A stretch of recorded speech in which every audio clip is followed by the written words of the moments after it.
Hello, everyone. Welcome today for our webinar, RECs the Right Way, Reporting Accurately and Maximizing Impact. This is a webinar for President's Climate Leadership Commitment signatories, as well as others in the higher ed community interested in learning more about reporting. So I'm really excited to join our panel today. We're experts in this field, but first I want to talk through a few introductions from Second Nature. So my name is Jana Cohen-Rosenthal. I'm the program director here at Second Nature. Next. So I just want to talk about the overview of this webinar. First, we're going to introduce our panelists, and then we're going to talk about where does renewable energy fit into climate action planning and how you can improve your climate action, your renewable energy goals in your climate action plan, and also improve reporting for your President's climate leadership commitments. We're going to talk about recognition options for renewable energy purchases. And then we'll move on to our panelists who will also address the difference between RECs and offsets, how Scope 2 requirements have changed, how you can feel confident that your renewable energy purchases make a positive impact, and as well as other resources and solutions for renewable energy. And at the end, we'll take some questions. So you can submit your questions through the portal in the chat function. At the end, we will select some for questioning. And also, if your question doesn't get answered, we'll make sure to follow up with you, or you can email commitments@secondnature.org. Next. So we're joined today by myself, Jana Cohen-Rosenthal.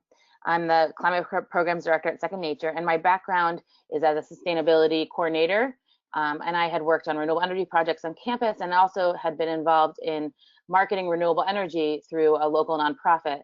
And in that time, renewable energy has changed a lot. And so I'm very excited to be joined with experts in the field, including Christopher Kent, who is the program manager at the EPA on their Green Power Purchasing Program, and as well as Todd Jones, who's the director for Policy and Climate Change Solution Programs at the Center for Resource Solutions.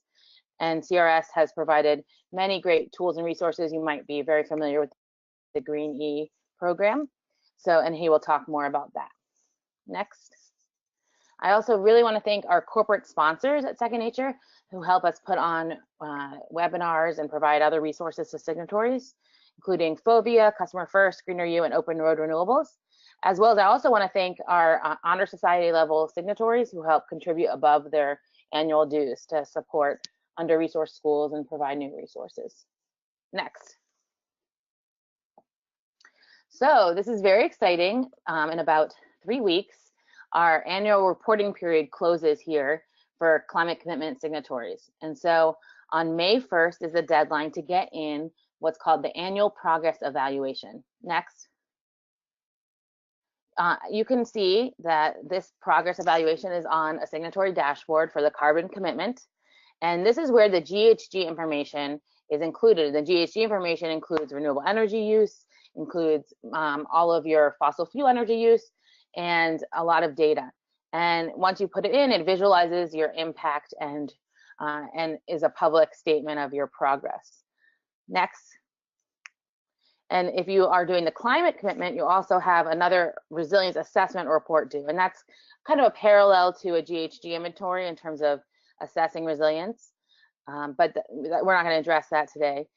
However, addressing renewable energy is a really wonderful resilience step, and we can talk more about that at a future time. So just remember what's due on May 1st is an annual progress evaluation and a resilience assessment. And that includes a GHG inventory. Next. So another reminder is that we have a new tool to help you do your GHG inventory. And a lot of the information you're going to hear about how to report on renewables comes from the great work being done at a signatory at the University of New Hampshire on how to track renewable energy on campuses and how to track the rest of your carbon impact. And this tool is called SciMap. Signatories get a very significant discount on using an upgraded version of the tool. There's also a free version. And so any questions you have in the next 2 weeks about how to use SciMap, please direct to SciMap. And then we have very detailed instructions on our website about how you connect SciMap to the reporting platform and how the fields are connected. Our experts today are not, they don't use SciMap to do reporting, but we're very happy to help support those things. And next. So this is another very exciting initiative. We are launching marks of distinction for signatories who've made impacts on their climate action plans and their performance. On April 10th, we're going to send out more details, but you guys are getting a little test peek here. The marks of distinction are in 3 categories: performance, participation, and goals. And the renewable energy falls into all 3 categories. Next, the marks of distinction that are connected to renewable energy include being an aggregated renewable energy purchaser, and that's a very long word for meaning joining together with your friends and peer schools and making a large-scale renewable energy purchase. Having a goal of 100% renewable energy, that's electricity plus thermal, and then actually performing and purchasing renewable energy from 25 to 100% levels. And obviously also choosing to become carbon neutral is if you want to do that in the short term by 2025, you have to use renewable energy. So this is an exciting new program. We're very happy about it, and look out in the next week for more information about it. Next. Okay, so here we go. We're going to start talking more about RECs and renewable energy and reporting, and at the end we'll be able to take your questions. So I want to pass it over now and transition to Chris. So thank you, Chris, and here you go. Thanks, Jana. As she pointed out, my name is Christopher Kent, and I work in EPA's Office of Air in the Climate Protection Partnership Division, and I work on the Green Power Partnership Program. Today, I'm just going to quickly talk about the Green Power Partnership Program and then go into talking about renewable energy certificates, and then finally talk about the differences between renewable energy certificates and offsets. Next, please. So the US EPA's Green Power Partnership Program is a voluntary program that encourages organizations with US-based facilities to use electricity generated from renewable resources, and the program helps to promote their organizational green power leadership. The partnership began in 2001, 17 years ago, and it was designed to help spur new renewable energy supplies and to expand existing renewable energy supplies in the US market through a market-based approach by encouraging organizations to buy ever-increasing amounts of renewable electricity. Our team helps organizations understand the process of purchasing green power, as well as understanding the best practices throughout that whole process. Combined, our 1,700 partners purchase more than 45 billion kilowatt hours of green power annually. These partners range from Fortune 500 companies to small privately owned and operated businesses, retailers, federal, state, and local governments, colleges and universities, and primary schools. Our partners represent about 50% of the US voluntary green power market, so you can see that our partners are actively engaged in the green power market. But because our program doesn't cover the residential market, what we actually cover is fairly larger than that 50% number represents. Next, please. To join, partners must meet our minimum green energy usage requirements and then update us annually on their green power usage. The program provides a variety of tools and resources for partners in purchasing and communicating the environmental benefits of their green power use. These tools and reports are on our website. We have a monthly webinar series, and one of our biggest drivers for engagement in the program and a driver for these organizations to purchase increasing amounts of green power is our quarterly updated top partner lists. Next, please. So the Green Power Partnership focuses to promote the organizational use of green power, and we do this by providing these 4 major components that you see here on the slide. And they include setting credible benchmarks, as the previous slides showed, best practices, providing planning and implementation resources, and through our recognition opportunities, like as I mentioned, our top partner rankings, and the annual Green Power Leadership Awards program that we co-work with the Center for Resource Solutions. So by using green power and becoming a program partner, we can help bring positive attention to your organization or school and can help differentiate your school and brand from the competition. Next slide, please. So here's some information about our higher education partners within the program. As you can see, we have 160 college and university partners. It's one of our larger sectors in the Green Power Partnership Program. And as you can see, as this breakout shows, many of our college and university partners are using one or more of these green power supply options. It could be either through unbundled REC contracts, through a utility program. Many of them have on-site systems, multiple on-site systems within each school. They can be either on-site owned or on-site owned through a PPA, or they can be an off-site power purchase agreement. As you can see, the green power use by these 160 partners are using about 9% of the green power within our whole program, and it shows the equivalency right here. We've developed a resource directory on developing on-site solar projects for the higher education sector that has a lot of resources about some of the barriers and hurdles that the higher ed sector has identified in developing these on-site projects that might be of great interest to some of your listeners. Next, please. So a renewable energy certificate, otherwise known as a REC, is a market-based instrument that represents the property rights to the environmental, social, and other non-power attributes of renewable energy generation. RECs are the legal instrument used in the renewable energy markets to account for renewable electricity and its attributes, whether that renewable energy is installed on the organization's facility or purchased elsewhere. RECs are the currency for both the compliance and the voluntary renewable energy markets, and it represents a very specific amount of electricity generated and delivered into the grid, and it demonstrates the generation of 1 megawatt hour of renewable energy. The owner of the REC has the exclusive rights to the environmental attributes from that megawatt hour of renewable electricity, and by owning those rights, they can make unique claims associated with that renewable energy, certificate. And since electricity for an organization is usually their largest source of emissions, by purchasing renewable or using renewable energy verified through RECs, it's a decision an organization makes to ensure that its electricity is provided from a renewable resource that produces low or zero emissions, and thereby reducing the organization's scope 2 emissions. RECs legally convey the attributes of renewable energy generation, including the emissions profile of that generation, and those are conveyed to the owner and they will serve as the basis of the renewable electricity consumption claim. Each REC includes information on the type of resource, be it wind or solar, the location of that renewable resource generation, the date in which the REC was generated, and then it also has this unique identification number that is used for tracking the ownership of the REC. And the price of RECs, like other commodities, varies based on these different attributes and information, and in a related ways in supply demand. When there's more demand than supply, then the value and the price of RECs goes up. Next, please.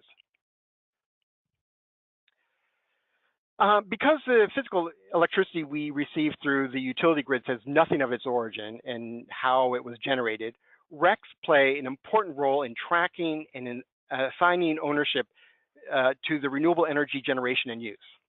So on a shared grid, whether it's an on-site or an off-site project, RECs are the instrument that the electricity consumers must use to substantiate the renewable energy use claims.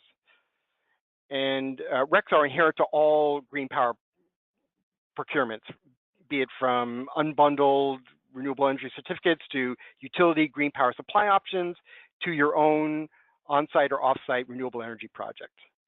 RECs are a tool used to document and account an organization's efforts towards meeting corporate goals for greenhouse gas reporting, as well as for meeting or for state policy mandates under renewable energy portfolio standards.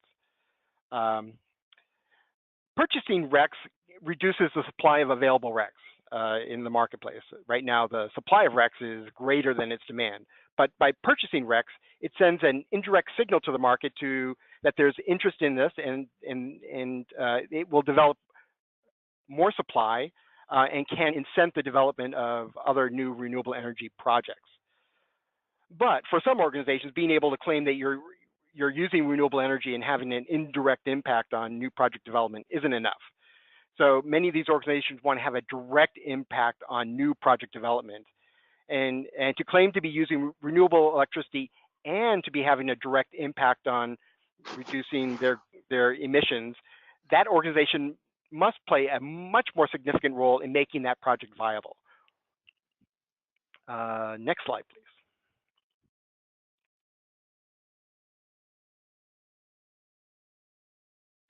Next slide, please. So we're going to go start walking through the differences between RECs and offsets. So organizations working to reduce their emissions footprint have a variety of options at their disposal, and these include activities that reduce their direct or indirect emissions. And knowing the differences between these various instruments like RECs and offsets, it's critical in deciding which one would be most useful for your organizations. So while both offsets and RECs can help an organization lower its emissions footprints, they are really two different instruments used for different purposes and with different effects. I like to think of offsets and RECs as two tools in your sustainability toolbox, sort of like a hammer and a saw. And like a hammer and a saw, they are not interchangeable. Each tool is used for building a house, but you can't use, and each is used, to accomplish a specific task. You can't use one when you would want to use the other, and one is not more important than the other or better. It's just you wouldn't use a hammer when you need a saw, and vice versa. So in short, an offset project is, and this comes directly from the Greenhouse Gas Protocol document, a specific activity or set of activities intended to reduce greenhouse gas emissions, increase the storage of carbon, or enhance greenhouse gas emissions, enhance greenhouse gas removals from the atmosphere. So an offset may be used to address either direct or indirect emissions associated with an organization's operations. Offset purchases take greenhouse gas emissions from one place and then use them to offset the emissions taking someplace else. And I've talked briefly about what RECs are previously. But let's go to the next slide, please.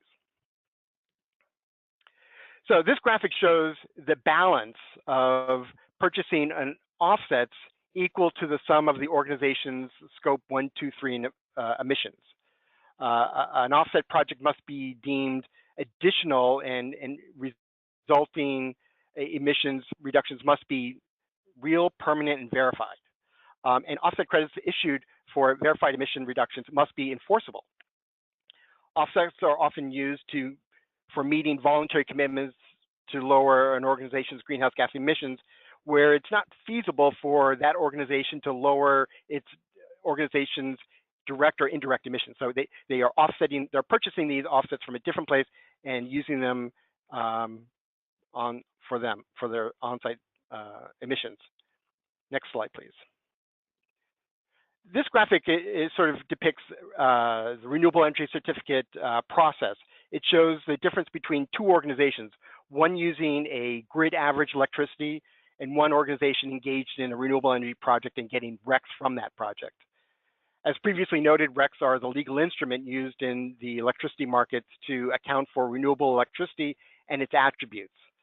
By purchasing RECs or REC-based products, an organization receives the rights to the environmental attributes of the renewable electricity and can make unique claims associated with the renewable electricity that generated those purchase RECs. Next slide, please. I'm not going to read through all these, but these are sort of the major differences between RECs and offsets.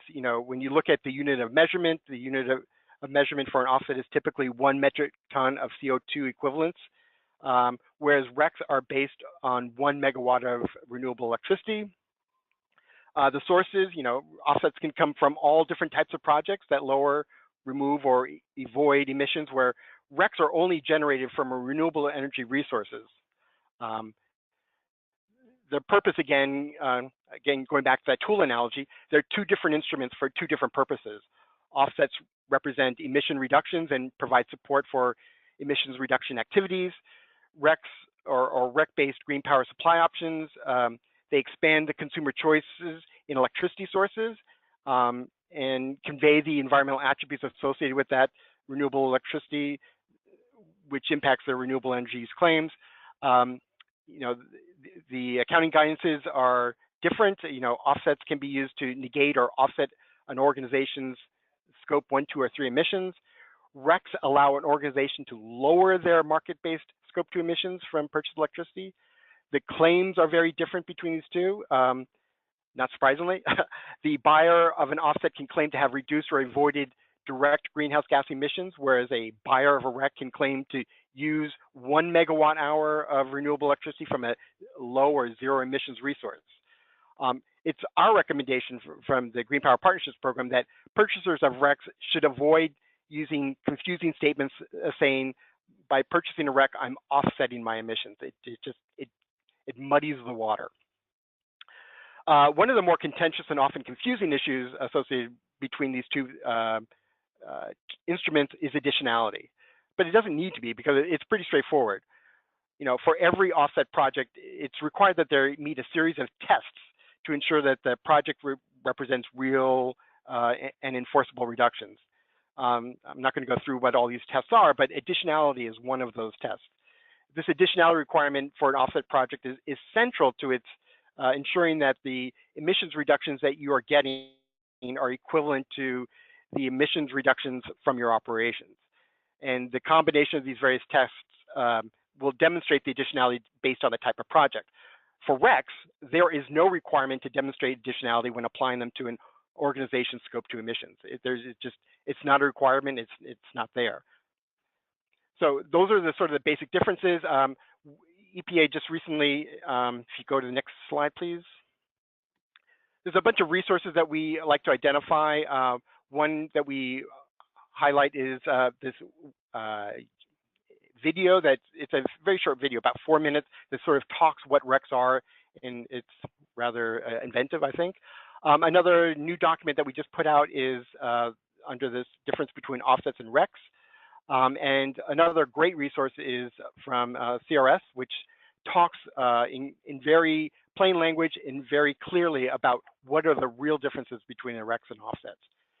And with that, next up is Todd Jones from the Center for Resource Solution, and he's the Director of Policy and Climate Change Programs. Todd? Hi, thanks so much. Yeah, I'm really glad to be able to speak to you all today. Thanks, Chris, for the introduction. So just for those of you who are not familiar with Center for Resource Solutions, so CRS is a nonprofit organization. We create policy and market solutions to advance sustainable energy. We've provided technical guidance to inform renewable energy policy design and implementation. We've electricity product disclosures and consumer protection, and also greenhouse gas reporting and accounting across the U.S. and various parts of the world. We also administer the GREENE programs, as Jana mentioned. GREENE is the leading certification program for voluntary renewable energy products in North America. So for over 20 years now, GREENE has been providing independent third-party verification of renewable energy purchases in the voluntary market and ensuring that purchasers receive full environmental benefits and sole ownership of each megawatt hour of renewable energy that they purchase. So I'll be following up on what Chris was saying by sort of covering scope 2 accounting, and I'll go through the 2015 GHG protocol guidance. I'll also sort of differentiate scope 2 accounting from accounting for avoided grid emissions and from accounting for offsets. And after that, I'll go through different renewable energy purchasing options, which Chris briefly introduced. And then finally, I'll talk about renewable energy quality assurances and certification. So next slide. Great, so if we're thinking about GHG accounting for renewable energy purchases, we sort of start by looking at how renewable energy generation affects GHG emissions. So in other words, what are the attributes of renewable energy generation that are related to greenhouse gas emissions? So there are two. So all electricity generation both directly emits an amount of greenhouse gases, even if that amount is zero. Those are the direct emissions that are attributable to generation.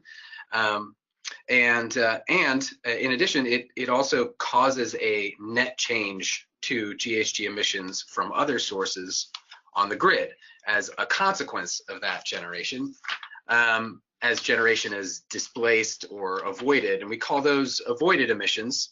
And that can be either positive or negative depending on the amount of direct emissions relative to the displaced sources. So, and remember, so positive avoided emissions mean a negative net change in emissions or a reduction. So how does renewable energy affect GHG emissions? Well, it has lower direct emissions. It produces lower emissions than other resources, and zero emissions for sources like wind and solar. And as a result, it avoids grid emissions. So you're displacing emitting sources with non-emitting or lower emission sources. So since RECs are the instrument used to verify use of renewable energy on the grid and convey all of the environmental attributes of generation, REC owners can claim first to be consuming electricity with the direct emissions or the emissions factor or profile of the renewable generator of the REC, which again would be zero for wind and solar. And two, that the generation of their electricity avoids emissions on the grid as renewable generation displaces emitting generation. So these are the greenhouse gas attributes of renewable energy that are included in a REC, and these claims are the same regardless of whether the RECs were delivered and consumed through, for example, a state renewable portfolio standard or requirement, or through a voluntary purchase. So next slide. So the first set, oh, sorry, go back. Right, so the first set of claims to be consuming zero emissions power related to this direct emissions attribute are called Scope 2 claims. So claims about the emissions associated with the production of the electricity that you purchase or consume.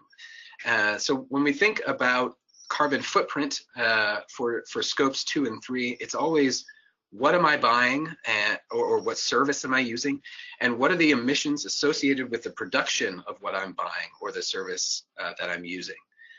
So next slide. So in January 2015, the GHG Protocol, which is a joint initiative of the World Resources Institute and the World Business Council for Sustainable Development, released new guidance, new Scope 2 guidance as an amendment to its corporate standard. And the guidance is the result of a 4-year-long open stakeholder process involving a technical working group with over 230 members representing 23 different countries. And so these are sort of the main elements of that guidance that came out of the GHG Protocol. So the first is an important one. So the guidance adopted an attributional accounting approach, or what it calls an emissions rate approach in the guidance, based on the direct emissions factor of the generation, rather than a consequential approach, or called an avoided emissions approach in the guidance, which is based on the avoided emissions associated with generation. So in other words, the emissions associated with your purchased electricity are the gross emissions that can be attributed to the production of the electricity that you purchase and that you consume. And they're not adjusted based on the net change in emissions on the grid that is the result of the production. So if you purchase solar, demonstrated and verified in the US with solar RECs, you have fuel switched to solar. The electricity you purchase and consume is solar and is zero emitting. Therefore, your Scope 2 emissions for that megawatt hour, the emissions associated with the electricity you consume, are zero for that megawatt hour. You wouldn't look at how that solar affects other generation or emissions on the grid to account for what it is that you are using. So second, the guidance requires reporting of 2 Scope 2 figures, or dual reporting, a market-based figure and a location-based figure. So the market-based method allows a consumer to claim the benefits of its specified purchases and specified deliveries, including renewable energy that's purchased voluntarily or delivered through a state renewable portfolio standard. and then accurately calculate the resulting Scope 2 emissions. So it's based on supplier and product-specific emissions rates, which for renewable energy are conveyed using RECs, whether they're bought separately from electricity or delivered through an electricity supplier's green power program or renewable electricity product, or consumed from on-site generation. And the location-based method assigns the average emissions rate of electricity generated in the consumer's region to every megawatt hour that's used. It does not reflect any purchasing choice or action that's taken by the consumer or any RPS compliance activity undertaken by the supplier. The market-based figure, that's the location-based figure. So the market-based figure is required for electricity consumption in markets where differentiated energy products in the form of contractual instruments, including direct contracts and certificates or supplier-specific information, are available. And that explicitly includes the US. So this is the Scope 2 figure, the market-based figure, and the allocation of emissions that's based on legal contractual instruments for delivering and consuming specified power. Again, in the case of renewable energy, that's the REC, and it lines up with RPS program rules and the existing voluntary market. So third, the guidance provides quality criteria for contractual instruments, certificates, for example, that are used to demonstrate specified source consumption and the use of a specified source emissions factor to calculate the market-based Scope 2 figure. These criteria include that the contractual instrument exclusively convey the direct GHG emissions rate attribute, that it be tracked and retired on behalf of the reporting entity, and that it be issued and retired as close as possible to the period of energy consumption to which the instrument is applied, and that it be sourced from generators that are located in the same market or the same electricity sector as the reporting entity's electricity consuming operation. So in the US, all that means is that you have to be the exclusive owner of the REC for the renewable energy generation that you're claiming, and have the have the REC retired on your exclusive behalf. That REC issuance and transfer and ownership has to be based on metered generation data and legally enforceable in a contract or through an electronic tracking system. The REC has to be fully aggregated, which means no individual aggregates, no individual attributes like carbon attributes have been sold off or claimed by some other policy or used to create other instruments like carbon offsets. And if you're using them for US consumption, the RECs have to come from US facilities. And that the RECs should be applied to consumption that occurs in close proximity to the time of REC generation. So last, the guidance requires calculation and use of residual mix for unspecified purchases and null power, which would be renewable energy generation for which the RECs have been sold off under this market-based method. So residual mix sort of characterizes the GHG intensity of unclaimed or publicly shared electricity, the mix of resources generating electricity in a region that are not being specifically purchased by a particular user or group of users. So in order to avoid double counting in the case of unbundling where RECs and the underlying electricity are delivered to different customers, null power, which again is electricity minus the REC, must be assigned the emissions of the residual mix. Regions with all generation tracking systems like the Northeast and Mid-Atlantic actually calculate and disclose that exact transaction of attributes. And for the rest of the country, with renewable energy only tracking systems, Green-E actually provides regional residual mix emissions factors, which have all of the Green-E certified renewable energy purchases factored out for all non-purchasers of renewable energy in those regions to use. Next slide. So here's an example calculation of Scope 2 emissions. This shows the gross emissions accounting based on the direct emissions factor of the RECs. So if I consume 100 megawatt hours of electricity and I purchase 95 megawatt hours of zero emitting renewable energy verified with REC retirements, then my market-based scope 2 emissions are 95 times 0 plus 5 times the residual regional grid emissions factor. So one conclusion for second nature reporters is that there was this change in accounting and reporting methodology in 2015. Specifically, this switch to attributional accounting and no longer using RECs for a net adjustment to your footprint. So if you were reporting before 2015, you will see a change in your scope 2 emissions that may partially be the result of this change in methodology and not necessarily a result of any change that you made to your scope 2.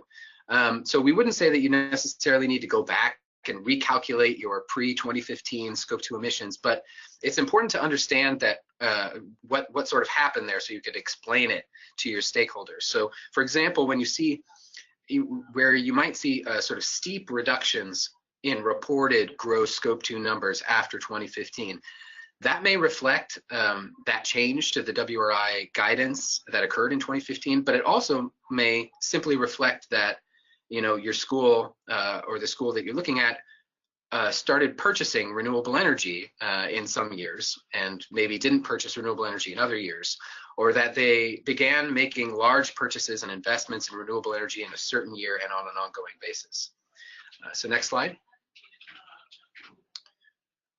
So separate from scope 2 GHG claims related to the direct emissions attribute, REC owners and RPS ratepayers can make claims based on the avoided emissions associated with the renewable energy generation that they consume.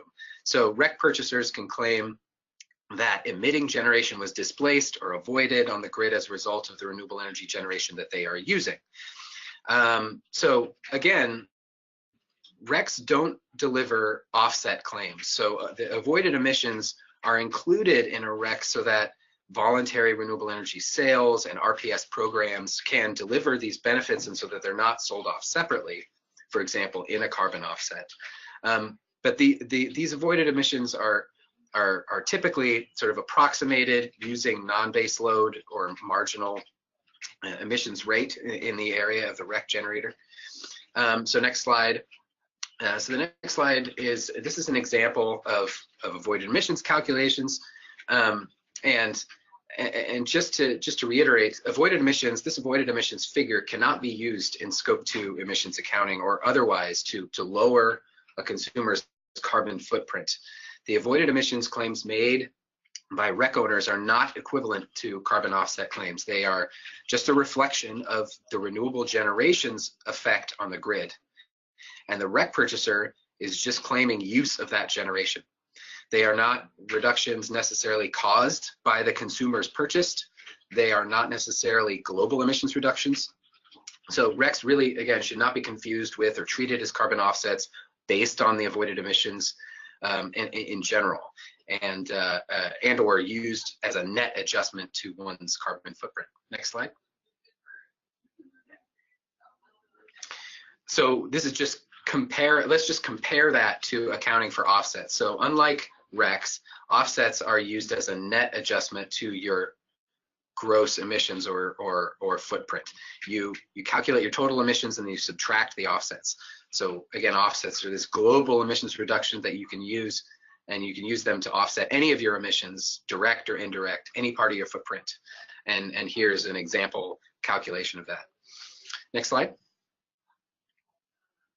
So that's GHG accounting for renewable energy purchasing. Let's talk about purchasing options. So we already talked about how RECs are needed for all renewable energy purchasing, but beyond that, there are many different ways to buy or procure renewable energy, many different ways that renewable energy products can be structured, and many different preferences that you can express in order to get the renewable energy that you want from who you want with the other benefits that you want. So these are the three broad sort of purchasing strategies. Self-generating means that you own or lease the generation, where you consume the power that you produce. Buying direct means the customer buys directly from a generator or a set of generators that you do not own. And we call retail purchasing buying renewable energy from a retailer or from a supplier. Next slide. So we can expand these broad strategies into individual options. So self-generation options can be either on-site or off-site.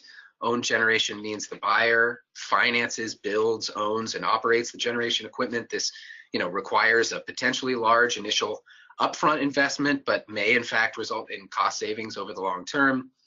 The organization has to deal with siting and development and maintenance. And then there are several options under direct purchasing as well, where this is allowed. Power purchase agreements are direct contracts for power with a generation owner. That generation facility can be located, again, on-site or off-site. PPAs are often long-term agreements that can represent significant direct support of a specific project that can be important to the development and continued operation of that project. There's no upfront capital required and low capital investment. And PPAs offer a fixed price that can help the buyer mitigate price volatility risk. But the specific details and structures of PPAs are varied and often need to be negotiated. And so as a result, those can be sort of lengthy and complicated transactions to complete, though there are more and more resources for help with PPAs really than ever before. And PPAs can either be physical or what we call virtual. For physical PPAs, the location of the facility could be, again, on or off site, but even off-site projects will be sort of quote unquote local, since physical PPAs involve delivery and scheduling of physical electricity. Physical PPAs can sometimes be difficult and potentially prohibited in some regulated markets. Virtual PPAs, or sometimes called financial or synthetic PPAs, are contracts with a generator that set a price for electricity, sort of a contract for differences. But the electricity is scheduled and delivered by the local electric service provider. So they're sort of financial instruments.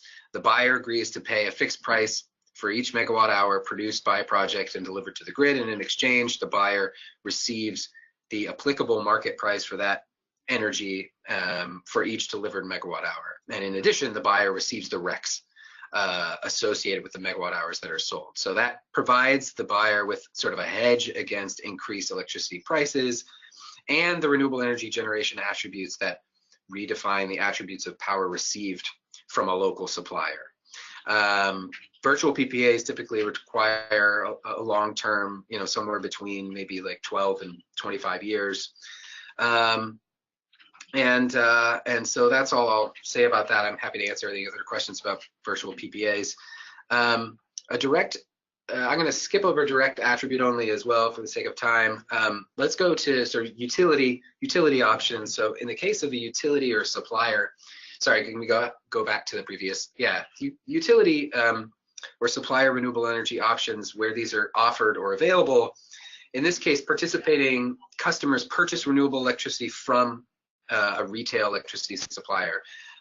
Those products can be differentiated on the basis of whether it's a regulated or deregulated market. So it can be a green pricing option from a regulated utility or a competitive renewable energy option in deregulated markets. So if you're in a deregulated market, you could potentially purchase renewable energy product from a competitive supplier. And historically, customers have paid sort of a premium for renewable energy, for retail renewable energy products. To date, there's nearly 850 utilities, including investor-owned and municipal utilities and co-ops, offering green pricing options.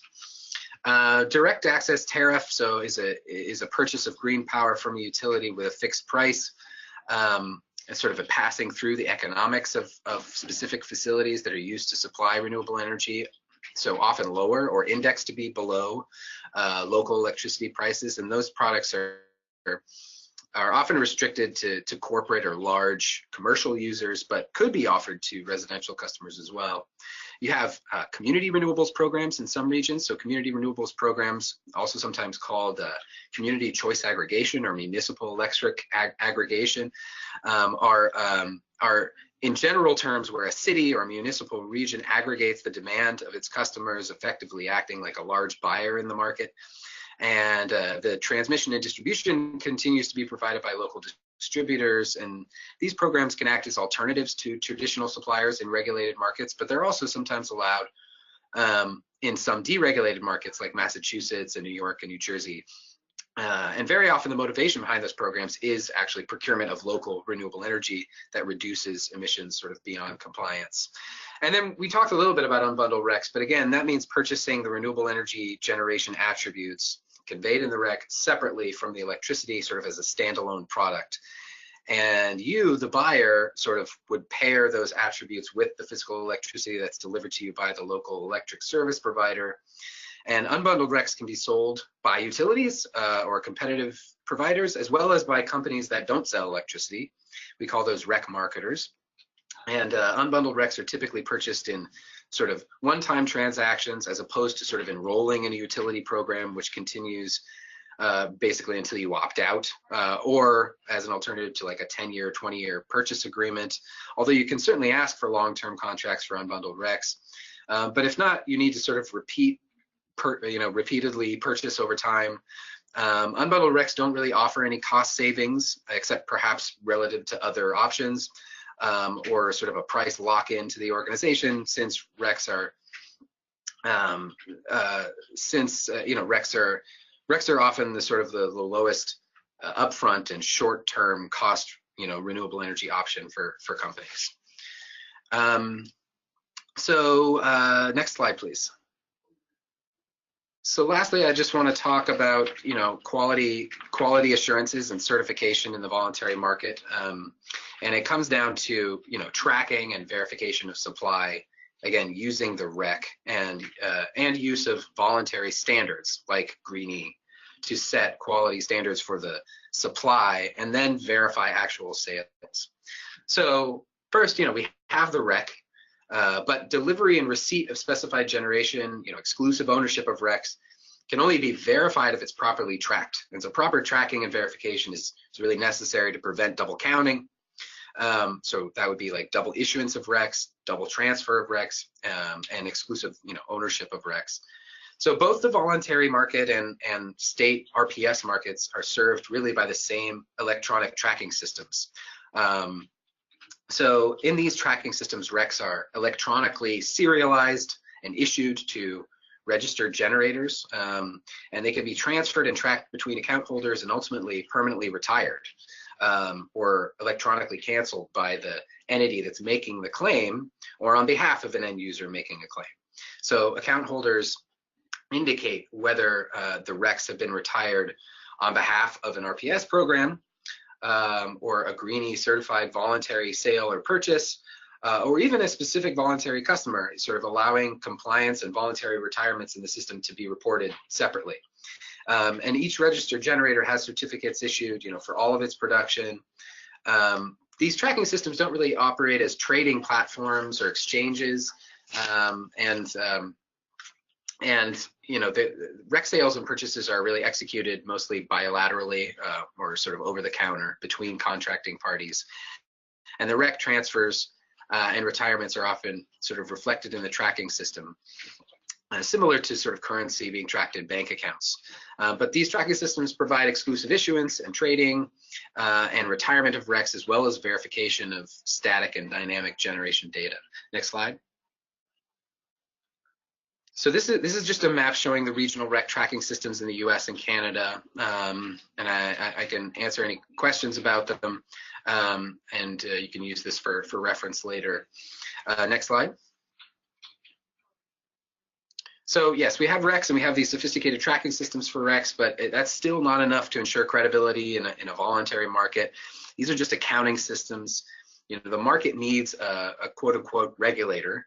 And in the case of a state RPS program, that's an actual market regulator, like a Public Utilities Commission.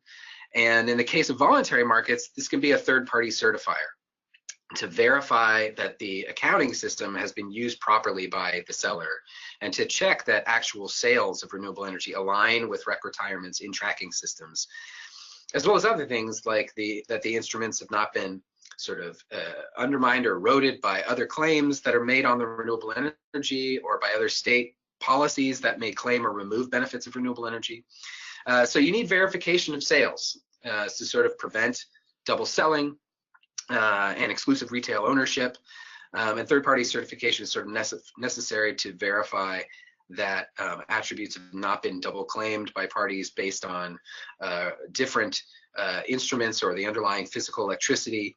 And so to the extent that tracking systems prevent double issuance and other forms of double counting, they don't alone necessarily ensure exclusive claims, that there are no other claims being made on the attributes. Third-party certification is necessary to verify that the renewable generation is actually voluntary or surplus to what is required by law or used to count towards meeting some requirements.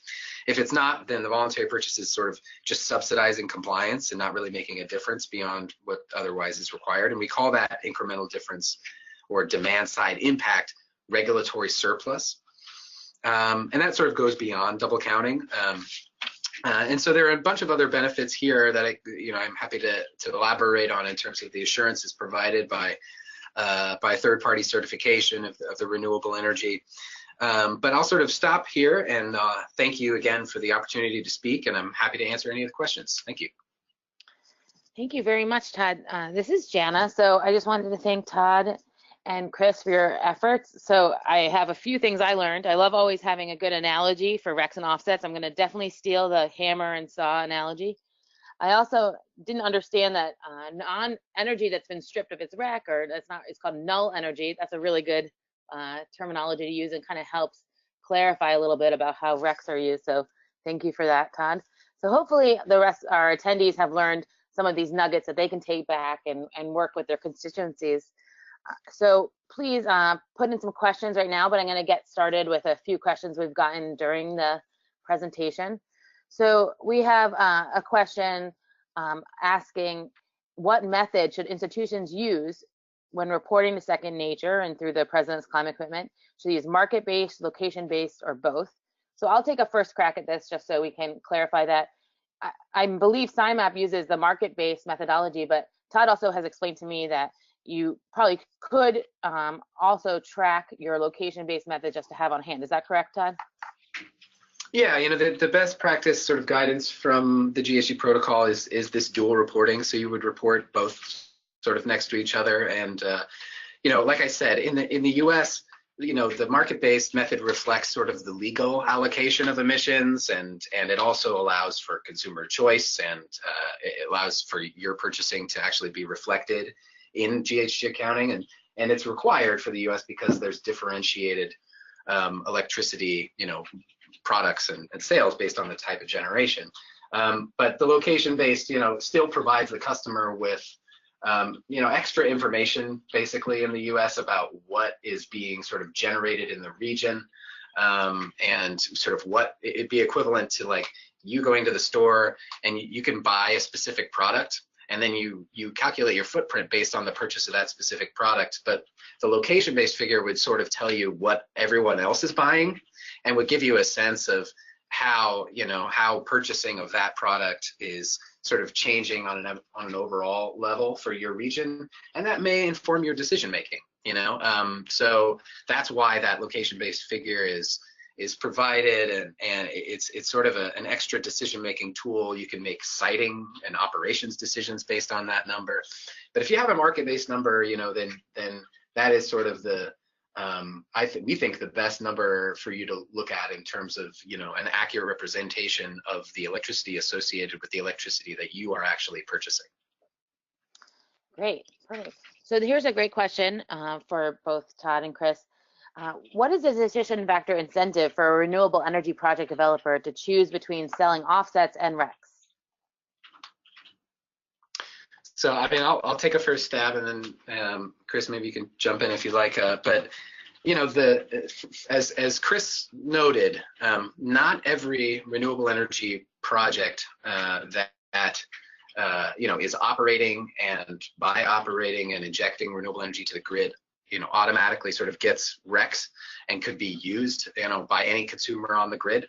Not every one of those renewable energy projects is could be an offset project. So offsets have very specific quality and eligibility criteria, including, as Chris discussed, additionality requirements. So those projects would need to meet all of those offset quality criteria in order to generate offsets in the first place. So not every renewable energy product can do that. Where you have a renewable energy project that can generate both RECs and offsets, those projects will often look at the markets basically for those two products. I should make clear that for each megawatt hour that's generated, either a REC or an offset could be issued. So if an offset is issued to a renewable energy project, the REC for that megawatt hour has to be retired in order to substantiate the creation of the offset, and that's to prevent double counting, and because the avoided emissions attribute is included in a REC, even though the claim associated with that attribute is different for a REC purchaser than it would be with an offset purchaser. But to answer the question, I mean, the decision around whether to generate offsets or RECs for a renewable energy project will sort of come down to the price differential between those two projects, and that depends on demand for either of those two products. So depending on the demand that they see, they may choose to do either RECs or offsets. And those prices are very specific to the location of the project, the type of project, and sort of other general co-benefits associated with the project. I hope that helps a little bit. Great. Chris, do you have anything to add on that topic? Not at all. He covered it all. Yep. Okay, great. So this is a wonderful question, and wraps up a few different questions we get. Our institution is in the Northeast. We buy Green E certified RECs from the Midwest. Does that qualify as zero emissions power for us? Also, can we claim that there is a greater benefit to displacing Midwest versus Northeast power? Yeah, so first of all, yes, you can make legitimate renewable energy usage claims based on that type of purchase. The U.S. is sort of considered a single market.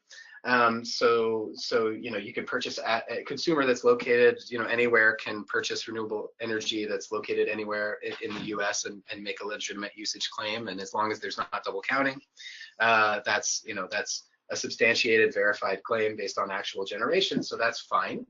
And the second part of the question is sort of about the benefits of, and about different preferences that you have as a customer that are related to, the type of renewable energy purchase, the type of procurement option that you choose. And specifically, the question's asking about, differences between the avoided emissions benefit in a place like the Midwest versus the avoided emissions benefit in like the Northeast or Mid-Atlantic, and that depends on the grid mix in those two regions. So, like I said in my presentation, even though the scope 2 benefit or calculation is sort of the same for a renewable energy that's purchased from the Northeast versus renewable energy that's purchased from the Midwest versus renewable energy that's purchased from the Northwest, it's all zero emissions power. So your scope 2 calculation wouldn't necessarily change. There are other decision-making factors that you may want to think about when you purchase renewable energy other than just scope 2 calculations. And one of those things might be avoided emissions. And that may be a good story for you to tell outside of scope 2 emissions reporting. So accounting is just accounting, but beyond that, you can tell a story if you purchase renewable energy from the Midwest about the additional avoided emissions benefit of purchasing from a grid where those benefits are greater. And that's a potentially important decision-making factor for you, and then potentially a good story for you to tell to your constituents and your faculty and student body about why you're purchasing the renewable energy that you're purchasing. And that's a great point. And Chris, in your work with your large-scale renewable energy purchasers, have you seen these claims about avoided emissions being popular, or is maybe more local purchases or claiming 100% renewable energy kind of the more popular option among large-scale purchasers? It really depends on the goals of each of these schools. Oftentimes, if a school is a state-based school, they're wanting to engage in a project in their locality so they can use it both as a for their energy and recs, as well as a teaching opportunity for their students. So engaging in a local project is seen as an added benefit, though it might have a higher cost. And it really is all based on the goals and of each individual school. So I have a hard time generalizing those sort of things. So we actually have a number of questions, and so we'll make sure to get back to the people who are going to get the slides. We're going to post this presentation online, but we really want to respect everyone's time and wrap up. So can you progress to the last slide, please, where we have our contact information? So again, I want to thank everyone for participating. Thanks to Todd and Chris. The EPA and CRS has excellent resources on renewable energy. I'd also love to point our members, our signatories rather, to our handbook that lays out some very clear guidance on how to report, and also has links to some other good resources, the Business Resource Solutions and WRI. There's a lot of great resources out there. So right now, we will record this webinar and we will follow up with slides, and I will get back to you. People had some specific reporting questions as well as some general renewable energy questions. So I hope that this has been helpful and helped you understand the difference between RECs and offsets, as well as how to incorporate some new reporting methodologies into your reporting and to report accurately. And in terms of going out there and purchasing renewables, please look at our host of resources on actually purchasing them and evaluating projects. This is a kind of a tip of the iceberg, I think, of this topic at hand. So again, thank you very much, and good luck with everyone, and be in touch. Thank you.